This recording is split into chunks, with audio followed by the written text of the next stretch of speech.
Enem 2019, questão 82, a primeira aplicação. Olha que questão bem interessante. Enunciado. No texto, a narrativa produzida sobre a construção de Brasília articula os elementos políticos e socioeconômicos indicados, respectivamente, então, elementos políticos sobre a narrativa da construção de Brasília e socioeconômicos indicados em que, respectivamente. Vamos ao texto? Bem interessante o texto, olha só. A fonte é Brasília, Sinfonia da Alvorada, Chegada dos Candangos, né? Candangos foi o nome dado àqueles que vieram construir a cidade, os operários que vieram construir Brasília. Tratava-se agora de construir um ritmo novo. Para tanto, era necessário convocar todas as forças vivas da nação, todos os homens que, com vontade de trabalhar e confiança no futuro, pudessem erguer um tempo novo, um novo tempo. E a grande convocação que conclamava o povo para a gigantesca tarefa começara a chegar de todos os cantos da imensa pátria os trabalhadores, os tais candangos, né? Os homens simples e quietos, com pés de raiz, rostos de couro e mão de pedra, e no calcânio, em carro de boi, em lombo de burro, em pau de arara, por todas as formas possíveis e imagináveis, em sua mudez cheia de esperança, muitas vezes deixando para trás mulheres e filhos a aguardar suas promessas de melhores dias. Foram chegando de tantos povoados, tantas cidades, cujos nomes pareciam cantar saudades aos seus ouvidos, dentro dos antigos ritmos da imensa pátria, terra-sol, terra-luz, Brasil, Brasil, Brasília, né? Então chegaram de todos os cantos, vieram trabalhar na construção de Brasília, né? Olha aí, ó, os candangos chegando à época da construção da cidade, um empreendimento complicadíssimo, né? Numa área distante dos principais centros econômicos do Brasil, na região do Planalto Central, de 56 a 60, a gente vai ter o grosso da construção da capital. Claro que muita coisa é construída depois, mas em 60 a capital é inaugurada, então foi um trabalho hercúleo, né? De construir a cidade em apenas 4 anos. Olha só esse dado que interessante. Em 1960, a população no Distrito Federal, né? Assim que foi inaugurada Brasília, né? Era de 140 mil pessoas, sendo apenas 5.900 nascidos dentro do DF, provavelmente nascidos durante a construção, e 131 mil estrangeiros, quer dizer, estrangeiro assim, né? Imigrante brasileiro, vieram de outras regiões do Brasil, e os estrangeiros para valer vieram de fora, 3 mil pessoas, mas 131 mil, 93% vindo de outros estados. São os candangos que vieram construir a cidade. E aqui esse dado também de 1960 mostra a origem desses candangos, dessas pessoas que vieram para Brasília, né? Cerca de 1.200, aqui 1.200 da região norte, pouquinhos, né?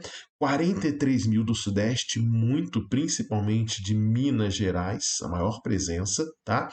Muitos do Rio de Janeiro, aí não vieram muito como mão de obra, né? Porque Rio de Janeiro era a capital, então já era gente se transferindo para trabalhar em Brasília, né?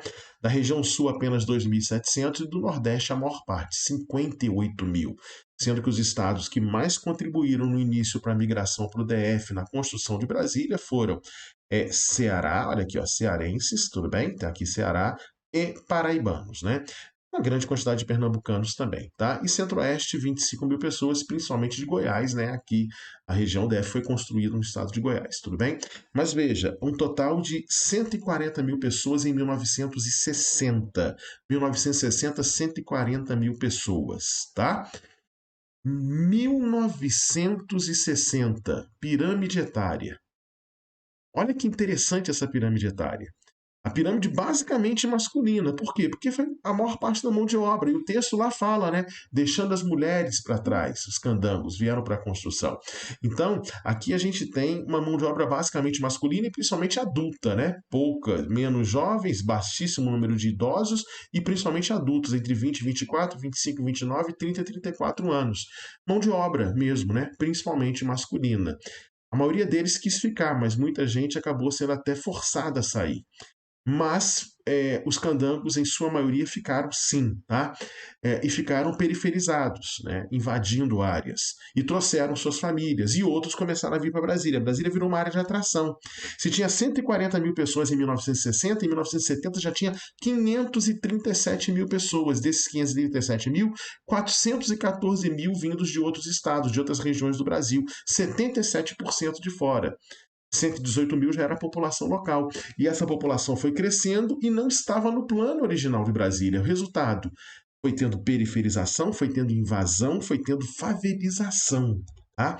Em 1969, a capital federal tinha 79 mil pessoas vivendo em estado de pobreza, que eram basicamente imigrantes que vinham pelo sonho de Brasília. Né? Mais de 14 mil barracos espalhados no DF, mas principalmente próximo à zona central. Isso incomodava a elite. Incomodava a elite. Na época, o administrador de Brasília, o Hélio Prates, a esposa dele sugeriu retirar esses barracos dali. Até para limpar, sabe? A zona central que tinha que ser preservada, tinha que ser enaltecida. É nessa época que eles vão criar o SEI, Centro de Erradicação de Invasões, aonde esses barracos vão ser retirados à força, vão ser criados loteamentos e esse Centro de Erradicação de Invasões vai, inclusive, dar origem a um bairro satélite, que a gente chama de cidade satélite em Brasília, chamada Ceilândia, né? Vem do Centro de Erradicação de Invasões. Então, Ceilândia foi criada a partir dessa retirada e a criação de um loteamento e de uma distribuição de lotes que acabou evoluindo para uma cidade. Né? Para o que a gente chama no Distrito Federal de cidade satélite. E elas se proliferaram pelo Distrito Federal. Nós temos aí, aqui está o mapa do Distrito Federal, a zona central, onde é o plano piloto, onde é efetivamente Brasília como região administrativa e as várias satélites em volta.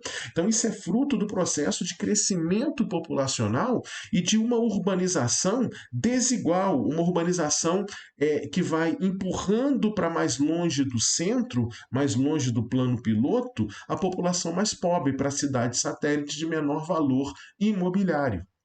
Quanto mais distante, pior, né? A situação socioeconômica, mais periferizado, menos atenção, mais carência de infraestrutura. E a população cresceu assim muito nos anos 60, 70, 80, 90 e cresce até hoje.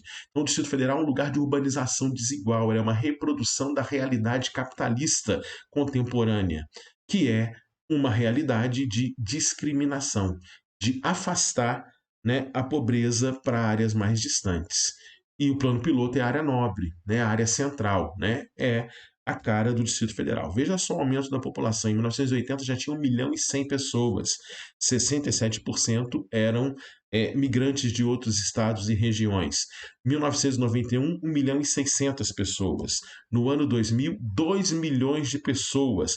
Ainda predominando migrantes, 53% da população. Então, veja, 40 anos depois da inauguração de Brasília, ainda predominavam pessoas de fora. Significa dizer que essa migração foi contínua, né? Contínua nas décadas seguintes à construção e inauguração de Brasília. Somente em 2010 que o número de nativos naturais do DF superou os migrantes, que mesmo assim já ainda representavam 45% da população. Em 2010, qual era a origem principal desses migrantes? 30 mil da região norte, 242 mil da região sudeste, principalmente de Minas, 29 mil da região sul e avassaladoramente, predominantemente, 533 mil, meio milhão da região nordeste. Tudo bem? E já em 2010, os estados de maior contribuição, Maranhão e Piauí. Piauí e Maranhão, aqui, ó. 117 Piauí, 109 mil Maranhão. Então, é uma região de atração ainda, principalmente em relação às regiões mais pobres. E aí a população do DF cresceu, as satélites foram criadas e transbordou. O que é transbordar? Fez crescer cidades no chamado entorno do Distrito Federal. O que é o entorno do Distrito Federal? Cidades de Goiás e Minas Gerais, que estão aqui em volta do DF, formando então a chamada região metropolitana de Brasília, com várias cidades que estão em volta do DF, mas que são fruto do crescimento urbano do Distrito Federal e das desigualdades geradas. Tudo bem? Então, a construção de Brasília, a capital federal, foi um sonho, foi assim um ímpeto muito grande, foi muito enaltecida, né? Como mostra claramente aqui o texto, né? O texto fala num novo tempo, né? Num tempo novo, um novo tempo, né? Brasília, terra de sol, terra de luz, né?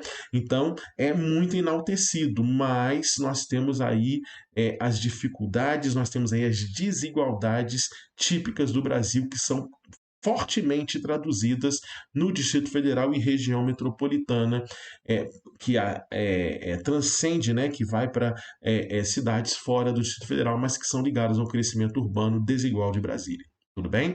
Mas vamos voltar aqui à questão. No texto, a narrativa produzida sobre a construção de Brasília articula elementos políticos e socioeconômicos indicados, respectivamente, em que? Elementos políticos e socioeconômicos.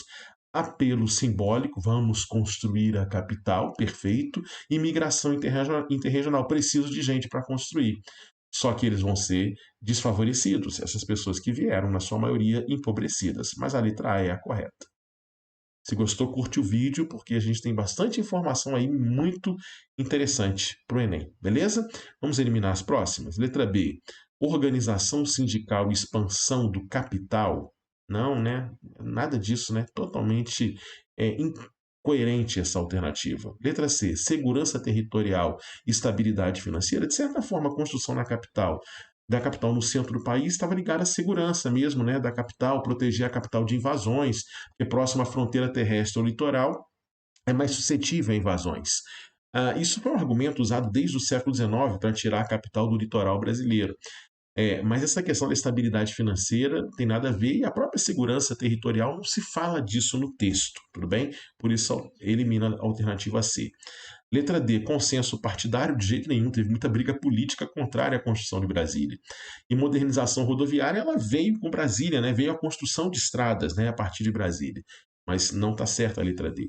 E letra E, perspectiva democrática e eficácia dos transportes. Não, né? O texto não fala sobre essa questão, não fala sobre essa perspectiva democrática de forma tão aberta, embora você fale aí em trazer as pessoas, mas não houve democracia efetiva na forma de acesso de cidadania para os mais empobrecidos que vieram e ficaram na capital, os que vieram depois também, e muito menos em eficácia de transportes. Tudo bem? Beleza? Questão interessante, tá, gente? Bacana? Valeu!